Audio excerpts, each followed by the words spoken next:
Нас так ждали. Привет к теплу все дали,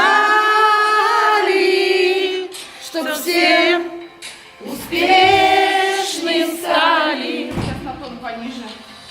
И теперь мы прямо в звездах, с наймом тоже совмещать возможно.